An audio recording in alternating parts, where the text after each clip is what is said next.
sinks in her turn by the ruder strength of the half-savage Achaeans. They to the Hellene shall yield, and the Hellene fall by the Roman. Rome too shall not endure, but by strengths ill-shaped shall be broken. Nations formed in the ice and mist, confused and crude-hearted, so shall the darker and ruder always prevail o'er the brilliant, till in its turn to a ruder and darker it falls and is shattered. So shall mankind make speed to destroy what was mighty creating. Ever since knowledge failed and the ancient ecstasy slackened, light has been helper to death, and darkness increases the victor. So shall it last, till the fallen ages return to their greatness. For if twilight be helped not, night o'er the world cannot darken. Night forbidden, how shall a greater dawn be effected? Gods of the light, who know and resist that the doomed may have succor, always then shall desire and passion strive with Ananke.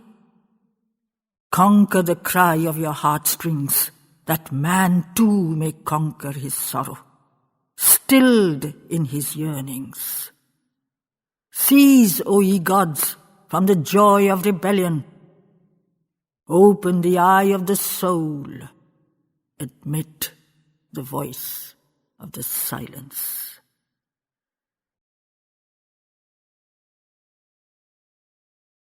So in the courts of heaven august, the thunderer puissant spoke to his sons in their souls, and they heard him, mighty in silence.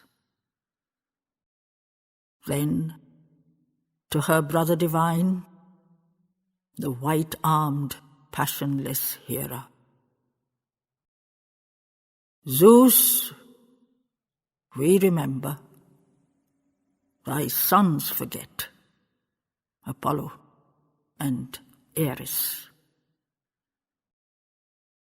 Hera, queen of the heavens, they forget not, but choose to be mindless. This is the greatness of gods, that they know and can put back the knowledge. Doing the work they have chosen, they turn not for fruit nor for failure.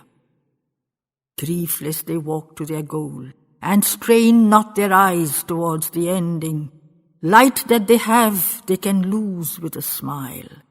Not as souls in the darkness clutch at every beam and mistake their one ray for all splendor. All things are by time, and the will eternal that moves us. And for each birth, its hour is set in the night or the dawning. There is an hour for knowledge, an hour to forget and to labor.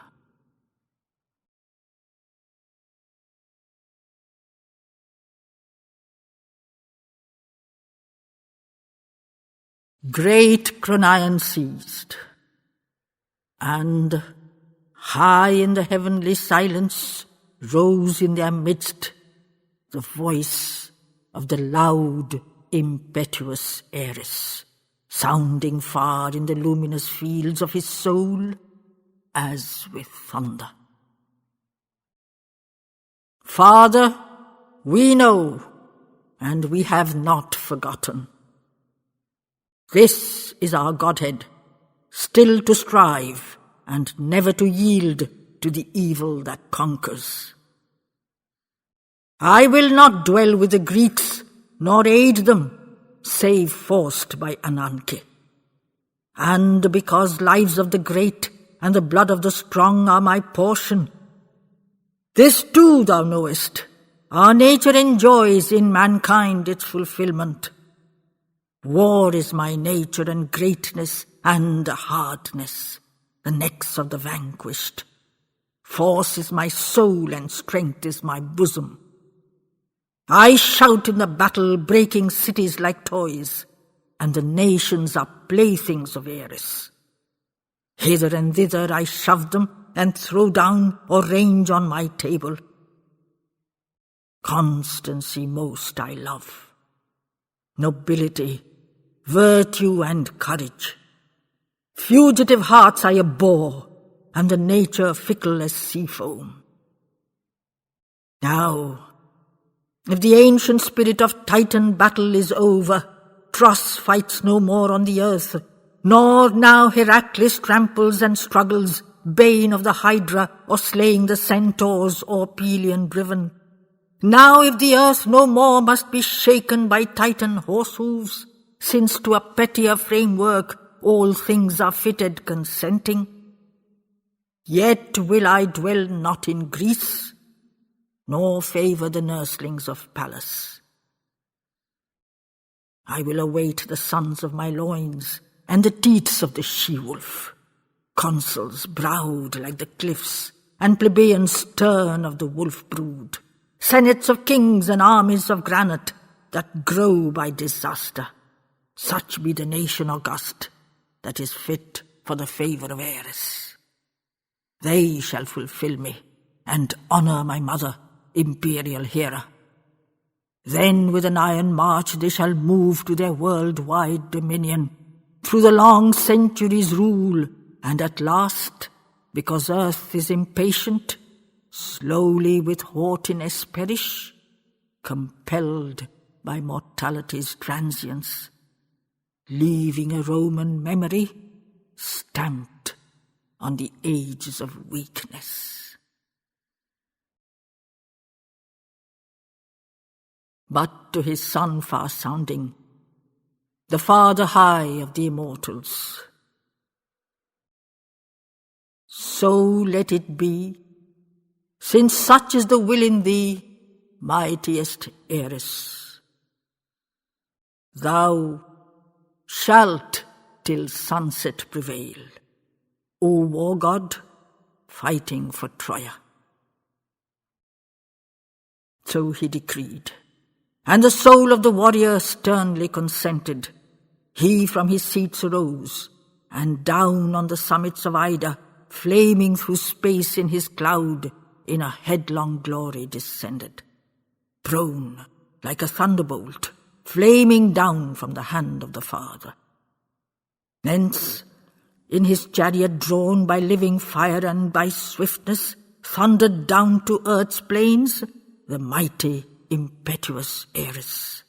Far, where Deiphobus stern was labouring stark and outnumbered, smiting the Achaean myriads back on the right of the carnage.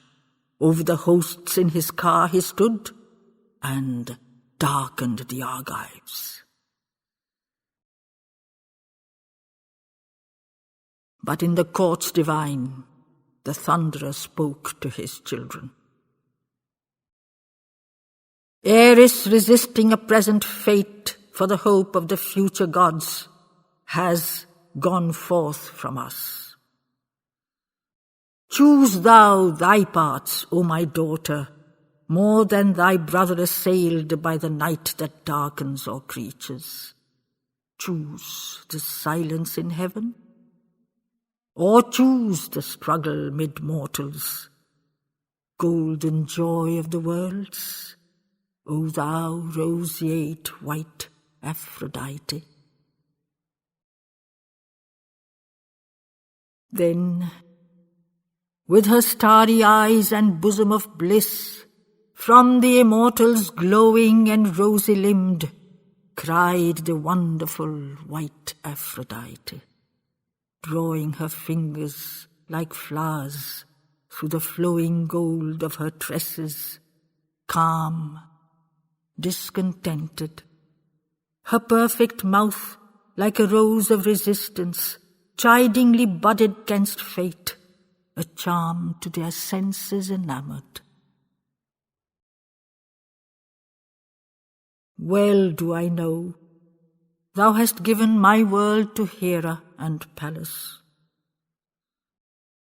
What though my temples should stand in Paphos and island Cythera, and though the Greek be a priest for my thoughts and a lyre for my singing, beauty pursuing and light through the figures of grace and of rhythm, forms shall he mould for men's eyes, that the earth has forgotten and mourns for.